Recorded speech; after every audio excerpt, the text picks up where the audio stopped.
اعوذ باللہ من الشیطان الرجیم بسم اللہ الرحمن الرحیم ان اللہ وملائکتہ یصلون علی النبی یا ایھا الذین آمنوا صلوا علیہ وسلموا تسلیما اللہم صلی علی سیدنا و مولانا محمد وعلی آل سیدنا و مولانا محمد بعدد کل شیء معلوم لک۔ رسول پاک پہ بھیجے خدا درود و سلام، علی و فاطمہ حسن و حسین پر بھی مدام۔ فضائل اہل بیت کے متعلق 40 حدیثیں۔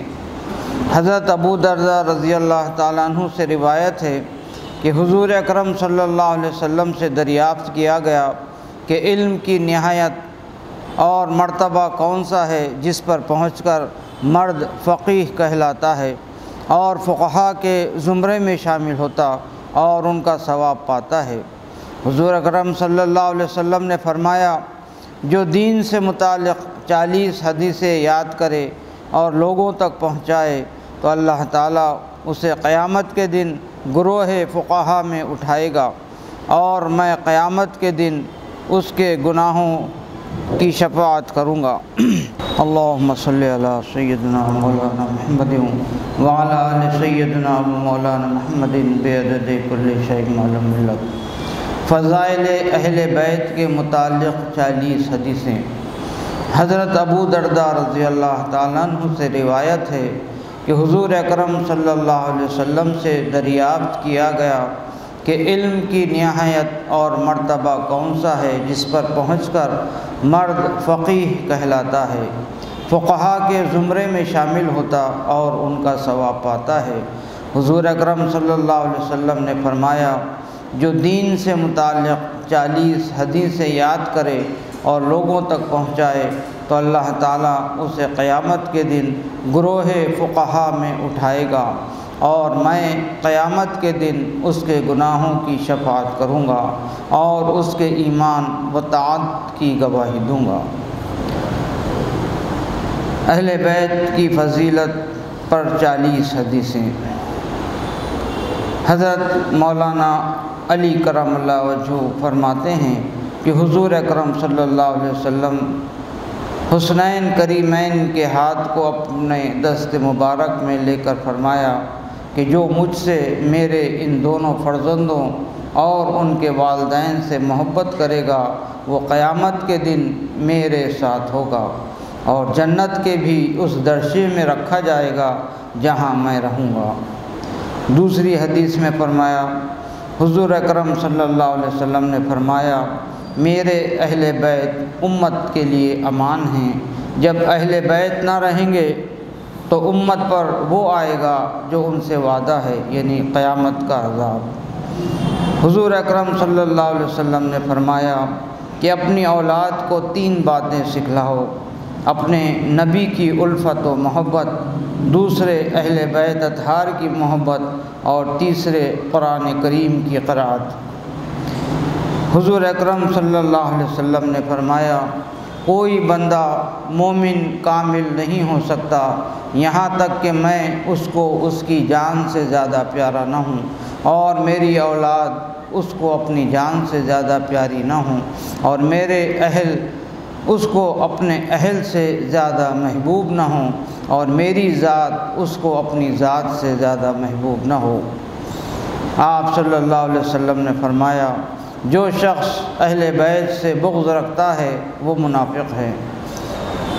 ایک اور حدیث میں فرمایا کہ جو مجھ سے توسل کی تمنا رکھتا ہو اور یہ چاہتا ہو کہ اس کو میری بارگاہ کرم میں روز قیامت حق شفاعت ہو تو اسے چاہیے کہ وہ میرے اہل بیت کی نیاز مندی کرے اور ان کو ہمیشہ خوش رکھے۔ آپ صلی اللہ علیہ وسلم نے فرمایا، تم میں زیادہ بہتر وہ ہے جو میرے بعد میرے اہل بیت کے لیے بہتر ثابت ہوں۔ آپ صلی اللہ علیہ وسلم نے فرمایا،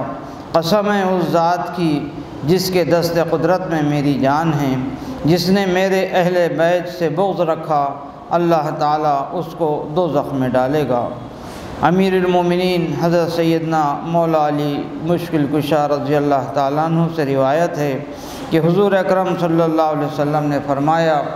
جو شخص میری اطرت یعنی اہل بیت اور انصار کے حقوق کو نہ پہچانے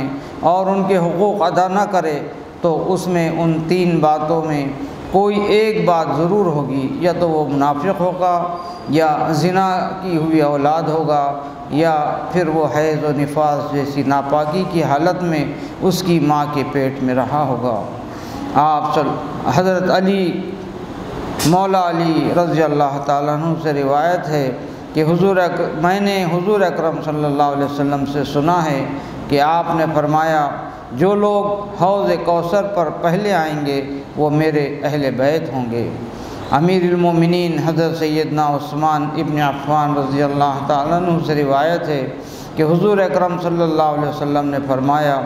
جس شخص نے دنیا میں اولاد عبد المطلب یا اولاد بنی ہاشم یعنی اہل بیت سے کچھ نیکی یا اچھا سلوک یا احسان کیا، پھر وہ اہل بیت اس کا بدلہ نہ دے سکے تو قیامت کے روز اس سید کی طرف سے میں پورا بدلہ ادا کروں گا۔ آپ صلی اللہ علیہ وسلم نے فرمایا، 3 چیزیں ایسی ہیں کہ جو شخص ان چیزوں کی حفاظت کرے گا اللہ تعالیٰ اس کو دنیا اور دین دونوں کی حفاظت فرمائے گا، اور جو شخص ان باتوں کو ضائع کرے گا اللہ تعالیٰ اس کے کسی کام کی حفاظت نہیں فرمائے گا۔ ایک اسلام کی عزت، دوسرے میری عزت، تیسرے میرے قرابت داروں اور اہل بیت کی عزت۔ حضرت ابن عباس رضی اللہ تعالیٰ عنہ سے روایت ہے کہ حضور اکرم صلی اللہ علیہ وسلم نے فرمایا، آسمان کے تارے اہل زمین کے لیے سفر دریا میں ڈوبنے سے بچانے میں اور باعث پناہ اور موجب امان ہیں، اور میرے اہل بیت میری امت کو اختلاف اور تفرقہ میں پڑنے سے بچانے میں باعث امن ہیں۔ جب میرے اہل بیت سے کوئی گروہ اختلاف کر کے الگ ہو جائے تو وہ گروہ شیطانی گروہ سمجھا جائے گا۔ حضور اکرم صلی اللہ علیہ وسلم نے فرمایا، جو شخص میری اولاد کے متعلق مجھے اذیت دے گا اس پر سخت غضب الہی نازل ہوگا۔ حضور اکرم صلی اللہ علیہ وسلم نے فرمایا، جو شخص یہ چاہتا ہے کہ اس کی عمر لمبی ہو اور اللہ تعالیٰ نے جو اسے دیا ہے اس سے لطف اندوز ہو تو اسے چاہیے کہ میرے اہل بیت کے بارے میں میرا اچھا جانشین بنے، اور جو ان کے بارے میں میرے بعد ان کا اچھا جانشین نہ ہو تو اس کی عمر کاٹ دی جائے گی اور وہ قیامت کے دن میرے پاس روح سیاہ ہو کر آئے گا۔ آپ صلی اللہ علیہ وسلم نے فرمایا، تم لوگوں میں میرے اہل بیت کی مثال سفینہ نوح کی طرح ہے کہ جو شخص اس میں سوار ہو گیا نجات پا گیا اور جو اس سے رہ گیا غرق ہو گیا۔ حضرت انس رضی اللہ تعالیٰ عنہ سے روایت ہے کہ حضور اکرم صلی اللہ علیہ وسلم نے فرمایا، تم لوگ کسی کے واسطے کھڑے نہ ہوں مگر حسن اور حسین رضی اللہ تعالیٰ عنہما اور ان کی اولاد کے لیے کھڑے رہا کرو۔ حضرت حسن رضی اللہ تعالیٰ عنہ سے مروی ہے کہ حضور اکرم صلی اللہ علیہ وسلم نے فرمایا، مجھ پر اور میرے اہل بیت پر اللہ تعالیٰ نے صدقہ حرام کر دیا ہے۔ حضرت ام سلمہ رضی اللہ تعالیٰ عنہ سے روایت ہے کہ حضور اکرم صلی اللہ علیہ وسلم نے فرمایا، یہ مسجد جنبی اور حائض کے لیے حلال نہیں مگر میرے لیے اور مولا علی، فاطمہ اور ان کے صاحبزادے حسن اور حسین کے لیے۔ آپ صلی اللہ علیہ وسلم نے فرمایا، میں نے اپنے رب سے دعا کی کہ وہ اہل بیت میں سے کسی کو آگ میں داخل نہ فرمائے تو اس نے میری یہ دعا قبول فرما لی۔ آپ صلی اللہ علیہ وسلم نے فرمایا کہ اللہ تعالیٰ نے تم پر جو میرا اجر مقرر کیا ہے وہ میرے اہل بیت سے محبت کرنا ہے، اور میں کل تم سے ان کے بارے میں دریافت کروں گا۔ حضرت عباس رضی اللہ تعالیٰ عنہ سے روایت ہے کہ حضور مقبول صلی اللہ علیہ وسلم نے فرمایا، جو نعمتیں اللہ تعالیٰ نے تم کو دے رہا ہے ان کے باعث اس سے محبت رکھو، اور مجھ سے اللہ تعالیٰ کی محبت کی وجہ سے محبت رکھو، اور میری محبت کی وجہ سے میرے اہل بیت سے محبت رکھو۔ حضرت طبرانی نے حضرت ابن عمر رضی اللہ تعالیٰ عنہ سے ایک روایت نقل فرمائی کہ حضور اکرم صلی اللہ علیہ وسلم نے آخری کلام یہ فرمایا کہ میرے اہل بیت کے متعلق میرے جانشین بنو۔ آپ صلی اللہ علیہ وسلم ایک بار ایک مجلس میں تشریف لائے تو آپ کا رخ انور اس طرح طلعت بار تھا جیسے چاند کا دائرہ۔ تو حضرت عبد الرحمن بن عوف رضی اللہ تعالیٰ عنہ نے اس مسرت کے متعلق پوچھا تو آپ صلی اللہ علیہ وسلم نے فرمایا، مجھے میرے پروردگار کی طرف سے بشارت دی گئی ہے کہ میرے چچا زاد بھائی علی رضی اللہ تعالیٰ عنہ اور میری چہیتی بیٹی فاطمۃ الزہرا رضی اللہ تعالیٰ عنہ نے رشتہ زوجیت میں منسلک فرما کر رضوان خازن جنت کو حکم فرمایا کہ وہ جنتی درخت طوبہ کو ہلائے اور اس کے گرنے والے تمام پتے محبان اہل بیت کی تعداد کے مطابق اٹھا لیے جائیں۔ تو طوبہ کے نیچے نور سے فرشتے پیدا کیے اور وہ پتے ان فرشتوں کو دیے گئے۔ پس جب قیامت قائم ہوگی تو فرشتے تمام مخلوقات میں ندا فرمائیں گے، اور محبان اہل بیت میں سے کوئی شخص بھی ایسا نہ ہوگا جسے وہ پتہ نہ دیا جائے، اور اس پتے پر محبان اہل بیت کے لیے جہنم سے رہائی کے بارے میں لکھا ہوگا۔ حضرت عباس رضی اللہ تعالیٰ عنہ سے روایت کرتے ہیں کہ رسول کائنات صلی اللہ علیہ وسلم نے فرمایا، اگر کوئی شخص بیت اللہ شریف کے گوشے اور مقام ابراہیم کے درمیان چلا جائے اور نماز پڑھے اور روزے رکھے، پھر وہ اہل بیت کی دشمنی پر مر جائے تو جہنم کی آگ میں جائے گا۔ آپ صلی اللہ علیہ وسلم نے فرمایا، اللہ تعالیٰ نے میرے اہل بیت پر ظلم کرنے والے، ان سے جنگ کرنے والے اور انہیں برا کہنے والے ان سب پر جنت حرام کر دی ہے۔ آپ صلی اللہ علیہ وسلم نے حضرت علی رضی اللہ تعالیٰ عنہ سے فرمایا کہ تم اور تمہارے اہل بیت اور تمہارے چاہنے والے جنہوں نے میرے صحابہ کو گالی دینے کی بدعت اختیار نہیں کی، وہ حوض کوثر پر سیراب اور سفید روح ظاہر ہوں گے، اور تمہارے دشمن پیاسے اور سر اٹھائے ہوئے آئیں گے۔ آپ صلی اللہ علیہ وسلم نے فرمایا، آل محمد سے ایک دن کی محبت 1 سال کی عبادت سے بہتر ہے، اور مجھ سے اور میرے اہل بیت سے محبت رکھنا 7 خطرناک مقامات پر فائدہ بخش ہے۔ اہل بیت جنت کا درخت ہیں اور اس کی شاخیں دنیا میں ہیں، جو ان سے وابستہ رہے گا وہ اپنے رب کی طرف راستہ پائے گا۔ حضرت مولا علی رضی اللہ تعالیٰ عنہ سے مروی ہے کہ رسول خدا صلی اللہ علیہ وسلم نے فرمایا،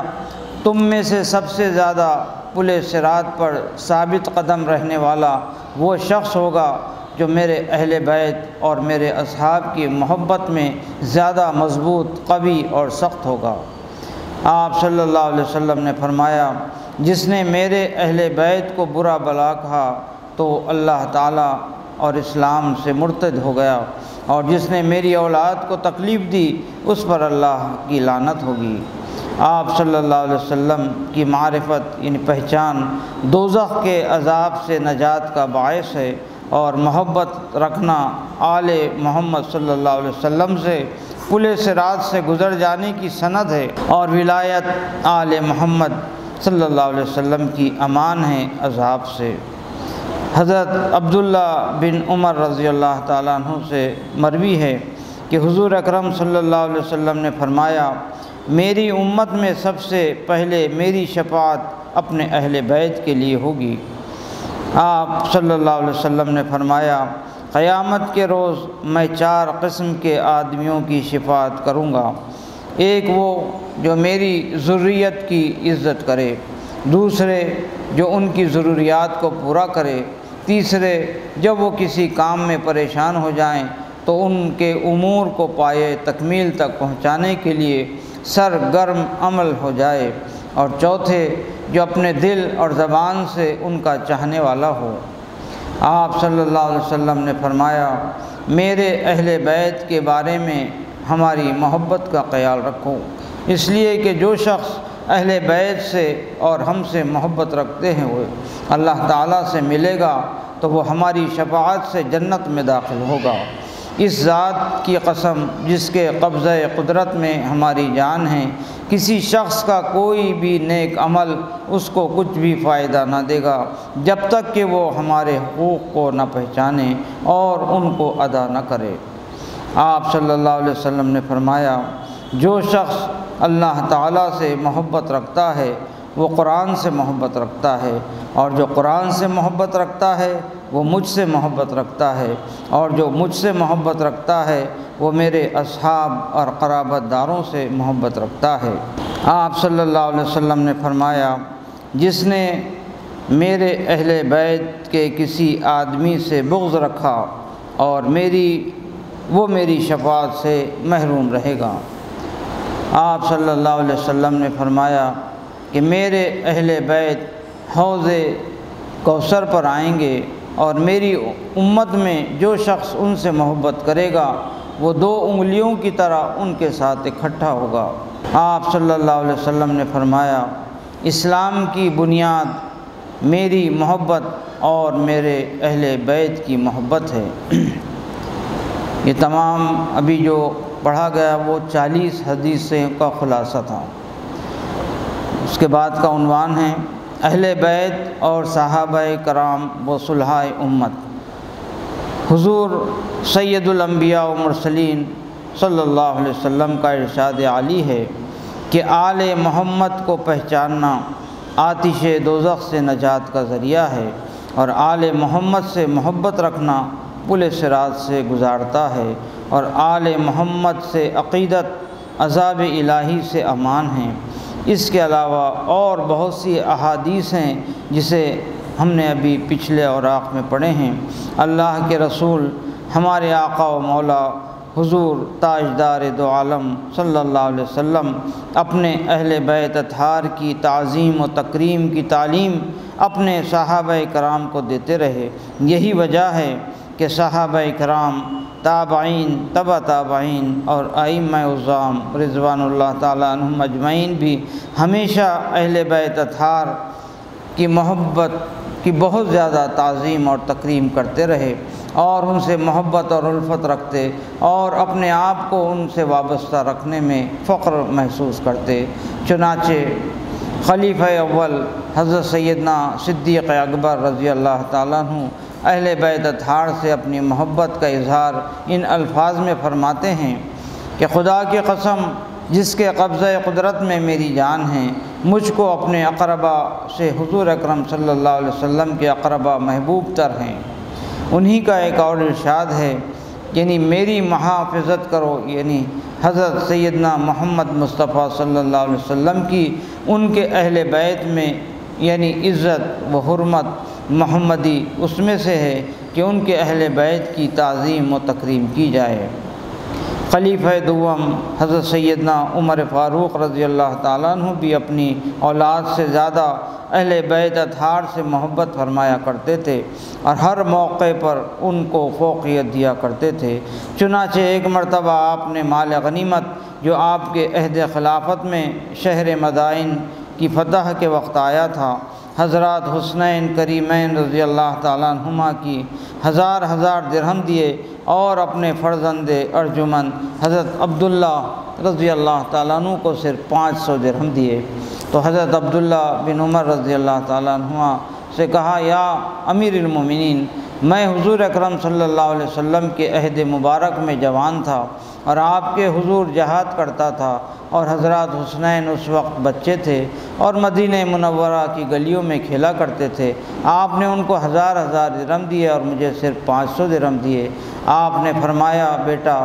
پہلے وہ مقام اور افضلیت تو حاصل کرو جو حسنین کو حاصل ہیں، پھر 1000 درہم کا مطالبہ کرنا۔ اہل بیت کی تعظیم کے چند واقعات۔ اہل بیت نبوت کا صحابہ کرام، تابعین، تبع تابعین اور ائمہ اعظام کی نظر میں کتنا بلند بالا مقام ہیں، اور یہ حضرات ان نفوس قدسیہ کی کتنی زیادہ تعظیم و تکریم کرتے تھے، ان کے حقوق کا کتنا خیال فرماتے، اس کے متعلق ہم نے ابھی جو پڑھا ہے۔ اب ہم انہیں حضرات کی تعظیم و تکریم کے واقعات جو اہل بیت اطہار کے متعلق تحریر ہیں۔ ایک روز حضرت سیدنا عمر فاروق رضی اللہ تعالیٰ عنہ منبر پر خطبہ کے لیے تشریف لے گئے۔